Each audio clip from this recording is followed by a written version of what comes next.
الانشقاق نام پہلی ہی آیت کے لفظ انشقت سے ماخوذ ہے۔ انشقاق مصدر ہے جس کے معنی پھٹ جانے کے ہیں، اور اس نام کا مطلب یہ ہے کہ یہ وہ صورت ہے جس میں آسمان کے پھٹنے کا ذکر آیا ہے۔ زمانہ نزول یہ بھی مکہ معظمہ کے ابتدائی دور کی نازل شدہ صورتوں میں سے ہے۔ اس کے مضمون کی داخلی شہادت یہ بتا رہی ہے کہ ابھی ظلم و ستم کا دور شروع نہیں ہوا تھا، البتہ قرآن کی دعوت کو مکہ میں برملا جھٹلایا جا رہا تھا، اور لوگ یہ ماننے سے انکار کر رہے تھے کہ کبھی قیامت برپا ہوگی اور انہیں اپنے خدا کے سامنے جواب دہی کے لیے حاضر ہونا پڑے گا۔ موضوع اور مضمون اس کا موضوع قیامت اور آخرت ہے۔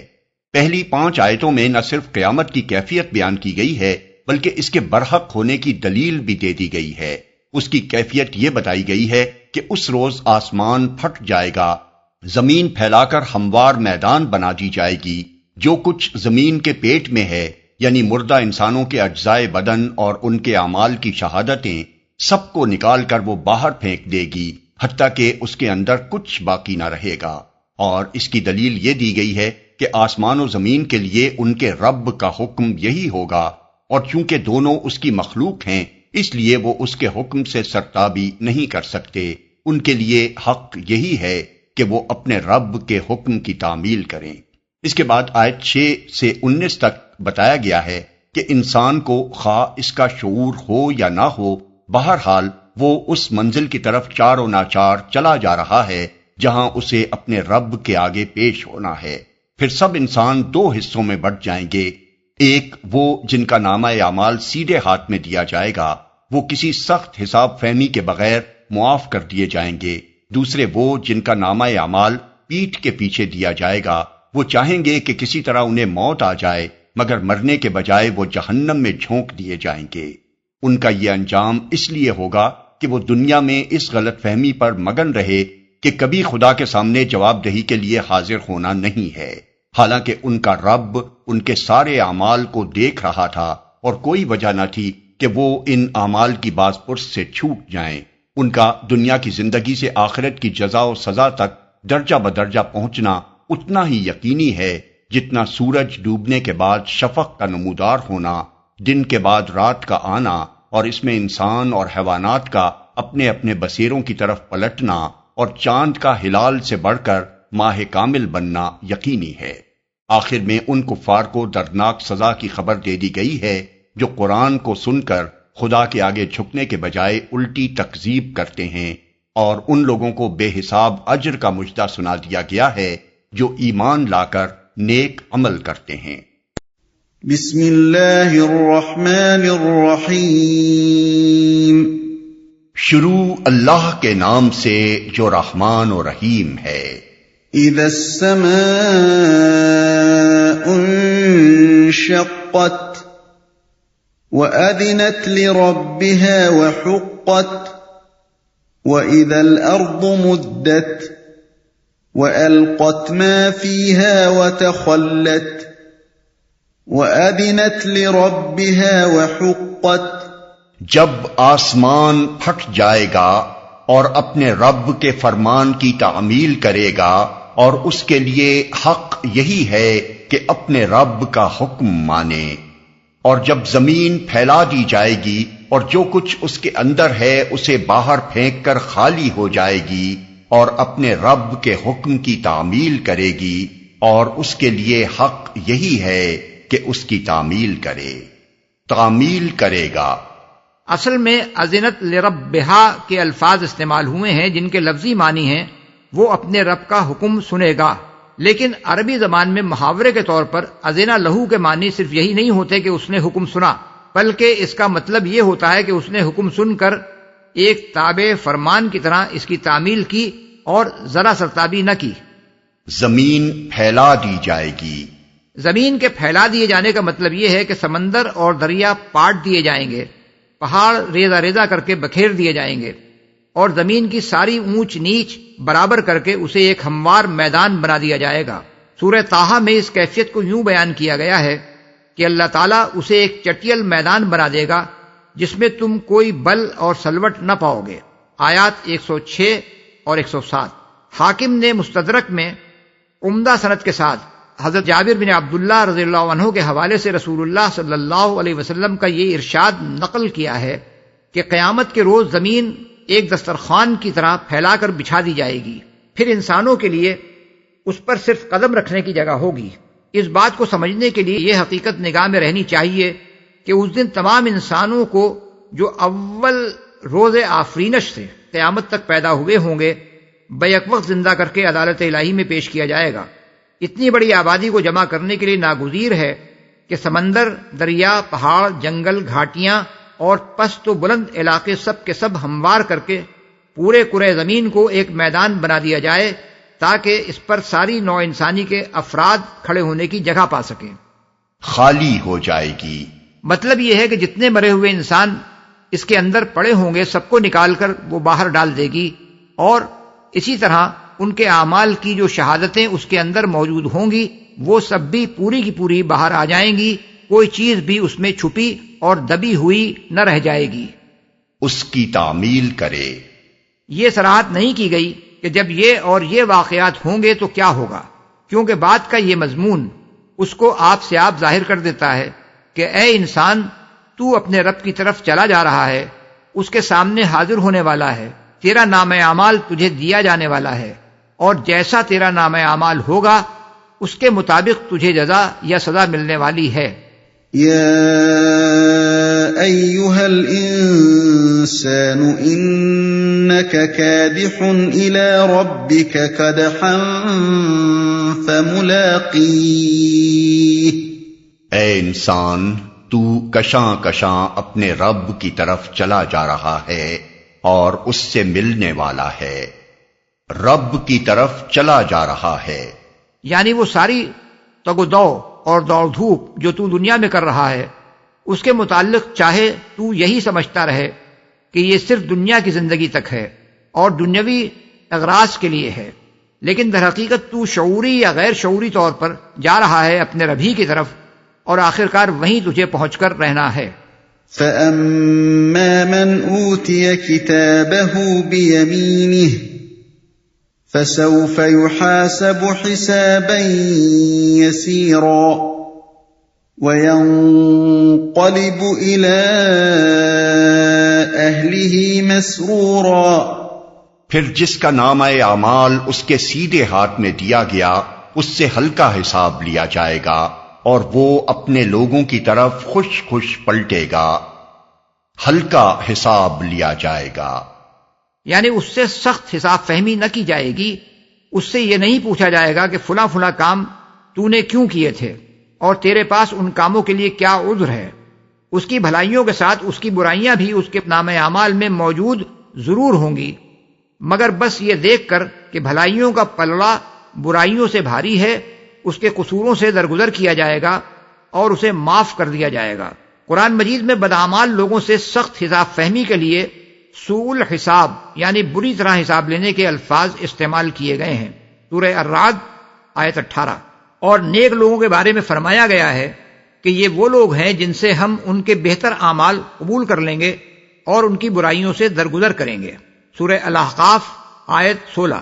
رسول اللہ صلی اللہ علیہ وسلم نے اس کی جو تشریح فرمائی ہے اسے امام احمد، بخاری، مسلم، ترمذی، نسائی، ابو داؤد، حاکم، ابن جریر، عبد بن حمید اور ابن مردویہ نے مختلف الفاظ میں حضرت عائشہ رضی اللہ عنہا سے نقل کیا ہے۔ ایک روایت میں کہ حضور نے فرمایا جس سے بھی حساب لیا گیا وہ مارا گیا۔ حضرت عائشہ رضی اللہ عنہا نے عرض کیا کہ یا رسول اللہ، کیا اللہ تعالیٰ نے یہ نہیں فرمایا ہے کہ جس کا نام اعمال اس کے سیدھے ہاتھ میں دیا گیا اس سے ہلکا حساب لیا جائے گا؟ حضور صلی اللہ علیہ وسلم نے جواب دیا وہ تو صرف اعمال کی پیشی ہے، لیکن جس سے پوچھ گچھ کی گئی وہ مارا گیا۔ ایک اور روایت میں حضرت عائشہ رضی اللہ عنہا فرماتی ہیں کہ میں نے ایک مرتبہ حضور صلی اللہ علیہ وسلم کو نماز میں یہ دعا مانگتے ہوئے سنا کہ خدایا مجھ سے ہلکا حساب لے۔ آپ نے جب سلام پھیرا تو میں نے اس کا مطلب پوچھا۔ آپ نے فرمایا ہلکے حساب سے مراد یہ ہے کہ بندے کے نامہ اعمال کو دیکھا جائے گا اور اس سے درگزر کیا جائے گا۔ اے عائشہ، اس روز جس سے حساب فہمی کی گئی وہ مارا گیا۔ خوش خوش پلٹے گا۔ اپنے لوگوں سے مراد آدمی کے وہ اہل و عیال، رشتہ دار اور ساتھی ہیں جو اسی کی طرح معاف کیے گئے ہوں گے۔ وَأَمَّا مَنْ أُوتِيَ كِتَابَهُ وَرَاءَ ظَهْرِهِ فَسَوْفَ يَدْعُو ثُبُورًا وَيَصْلَى سَعِيرًا إِنَّهُ كَانَ فِي أَهْلِهِ مَسْرُورًا إِنَّهُ ظَنَّ أَن لَّن يَحُورَ بَلَىٰ إِنَّ رَبَّهُ كَانَ بِهِ بَصِيرًا۔ رہا وہ شخص جس کا نامہ اعمال اس کی پیٹھ کے پیچھے دیا جائے گا تو وہ موت کو پکارے گا اور بھڑکتی ہوئی آگ میں جا پڑے گا۔ وہ اپنے گھر والوں میں مگن تھا، اس نے سمجھا تھا کہ اسے کبھی پلٹنا نہیں ہے، پلٹنا کیسے نہ تھا، اس کا رب اس کے کرتوت دیکھ رہا تھا۔ پیٹھ کے پیچھے دیا جائے گا۔ سورہ الحاقہ میں فرمایا گیا ہے کہ جس کا نامہ اعمال اس کے بائیں ہاتھ میں دیا جائے گا، اور یہاں ارشاد ہوا ہے اس کی پیٹھ کے پیچھے دیا جائے گا۔ غالباً اس کی صورت یہ ہوگی کہ وہ شخص اس بات سے تو پہلے ہی مایوس ہوگا کہ اسے دائیں ہاتھ میں نامہ اعمال ملے گا، کیونکہ اپنے کرتوتوں سے وہ خوب واقف ہوگا اور اسے یقین ہوگا کہ مجھے نامہ اعمال بائیں ہاتھ میں ملنے والا ہے۔ البتہ ساری خلقت کے سامنے بائیں ہاتھ میں نامہ اعمال لیتے ہوئے اسے خفت محسوس ہوگی، اس لیے وہ اپنا ہاتھ پیچھے کر لے گا، مگر اس تدبیر سے یہ ممکن نہ ہوگا کہ وہ اپنا کچا چٹھا اپنے ہاتھ میں لینے سے بچ جائے۔ وہ تو بہرحال اسے پکڑایا ہی جائے گا، خواہ وہ ہاتھ آگے بڑھا کر لے یا پیٹھ کے پیچھے چھپا لے۔ گھر والوں میں مگن تھا، یعنی اس کا حال خدا کے صالح بندوں سے مختلف تھا، جن کے متعلق سورہ طور آیت 26 میں فرمایا گیا ہے کہ وہ اپنے گھر والوں میں خدا سے ڈرتے ہوئے زندگی بسر کرتے تھے، یعنی ہر وقت انہیں یہ خوف لاحق رہتا تھا کہ کہیں بال بچوں کی محبت میں گرفتار ہو کر ہم ان کی دنیا بنانے کے لیے اپنی عاقبت برباد نہ کر لیں۔ اس کے برعکس اس شخص کا حال یہ تھا کہ اپنے گھر میں وہ چین کی بنسری بجا رہا تھا اور خوب بال بچوں کو عیش کرا رہا تھا، خواہ وہ کتنی ہی حرام خوریاں کر کے اور کتنے ہی لوگوں کے حق مار کر یہ سامان عیش فراہم کرے، اور اس لطف و لذت کے لیے خدا کی باندھی ہوئی حدوں کو کتنا ہی پامال کرتا رہے۔ کرتوت دیکھ رہا تھا، یعنی یہ کہ خدا کے انصاف اور اس کی حکمت کے خلاف تھا کہ جو کرتوت وہ کر رہا تھا ان کو وہ نظر انداز کر دیتا اور اسے اپنے سامنے بلا کر کوئی باز پرس اس سے نہ کرتا۔ فَلَا أُقْسِمُ بِالشَّفَقِ وَاللَّيْلِ وَمَا وَسَقَ وَالْقَمَرِ إِذَا اتَّسَقَ لَتَرْكَبُنَّ طَبَقًا عَنْ طَبَقٍ۔ پس نہیں میں قسم کھاتا ہوں شفق کی اور رات کی اور جو کچھ وہ سمیٹ لیتی ہے، اور چاند کی جبکہ وہ ماہ کامل ہو جاتا ہے، تم کو ضرور درجہ بدرجہ ایک حالت سے دوسری حالت کی طرف گزرتے چلے جانا ہے۔ یعنی تمہیں ایک حالت پر نہیں رہنا ہے، بلکہ جوانی سے بڑھاپے، بڑھاپے سے موت، موت سے برزخ، اور برزخ سے دوبارہ زندگی سے میدان حشر، پھر حساب و کتاب، اور پھر جزا و سزا کی بے شمار منزلوں سے لازماً تم کو گزرنا ہوگا۔ اس بات پر 3 چیزوں کی قسم کھائی گئی ہے: سورج ڈوبنے کے بعد شفق کی سرخی، دن کے بعد رات کی تاریکی، اور اس میں ان بہت سے انسانوں اور حیوانات کا سمٹ آنا جو دن کے وقت زمین پر پھیلے رہتے ہیں، اور چاند کا ہلال سے درجہ بدرجہ بڑھ کر بدر کامل بننا۔ یہ گویا چند وہ چیزیں ہیں جو اس بات کی علانیہ شہادت دے رہی ہیں کہ جس کائنات میں انسان رہتا ہے اس کے اندر کہیں ٹھہراؤ نہیں ہے، ایک مسلسل تغیر اور درجہ بدرجہ تبدیلی ہر طرف پائی جاتی ہے۔ لہذا کفار کا یہ خیال صحیح نہیں ہے کہ موت کی آخری ہچکی کے ساتھ معاملہ ختم ہو جائے گا۔ فَمَا لَهُمْ لَا يُؤْمِنُونَ۔ آیت سجدہ۔ وَإِذَا قُرِئَ عَلَيْهِمُ الْقُرْآنُ لَا يَسْجُدُونَ۔ پھر ان لوگوں کو کیا ہو گیا ہے کہ یہ ایمان نہیں لاتے، اور جب قرآن ان کے سامنے پڑھا جاتا ہے تو سجدہ نہیں کرتے۔ یعنی ان کے دل میں خدا کا خوف پیدا نہیں ہوتا اور یہ اس کے آگے نہیں جھکتے۔ اس مقام پر سجدہ کرنا رسول اللہ صلی اللہ علیہ وسلم کے عمل سے ثابت ہے۔ امام مالک، مسلم اور نسائی نے حضرت ابو ہریرہ رضی اللہ عنہ کے بارے میں یہ روایت نقل کی ہے کہ انہوں نے نماز میں یہ سورہ پڑھ کر اس مقام پر سجدہ کیا اور کہا کہ رسول اللہ صلی اللہ علیہ وسلم نے یہاں سجدہ کیا ہے۔ بخاری، مسلم، ابو داؤد اور نسائی نے ابو رافع کا یہ بیان نقل کیا ہے کہ حضرت ابو ہریرہ نے عشاء کی نماز میں یہ سورت پڑھی اور سجدہ کیا۔ میں نے اس کی وجہ دریافت کی تو انہوں نے فرمایا کہ میں نے ابو القاسم صلی اللہ علیہ وسلم کے پیچھے نماز پڑھی ہے اور حضور نے اس مقام پر سجدہ کیا ہے، اس لیے میں مرتے دم تک یہ سجدہ کرتا رہوں گا۔ مسلم، ابو داؤد، ترمذی، نسائی اور ابن ماجہ وغیرہ ہم نے ایک اور روایت نقل کی ہے جس میں حضرت ابو ہریرہ فرماتے ہیں کہ ہم نے رسول اللہ صلی اللہ علیہ وسلم کے پیچھے اس صورت میں اور اقرأ بسم ربک الذی خلق میں سجدہ کیا ہے۔ بل الذین کفروا یکذبون واللہ اعلم بما یوعون۔ بلکہ یہ منکرین تو الٹا جھٹلاتے ہیں، حالانکہ جو کچھ یہ اپنے نامہ اعمال میں جمع کر رہے ہیں اللہ اسے خوب جانتا ہے۔ دوسرا مطلب یہ بھی ہو سکتا ہے کہ اپنے سینوں میں کفر اور عناد اور عداوت حق اور برے ارادوں اور فاسد نیتوں کی جو گندگی انہوں نے بھر رکھی ہے اللہ اسے خوب جانتا ہے۔ فبشرهم بعذاب أليم إلا الذين آمنوا وعملوا الصالحات لهم أجر غير ممنون۔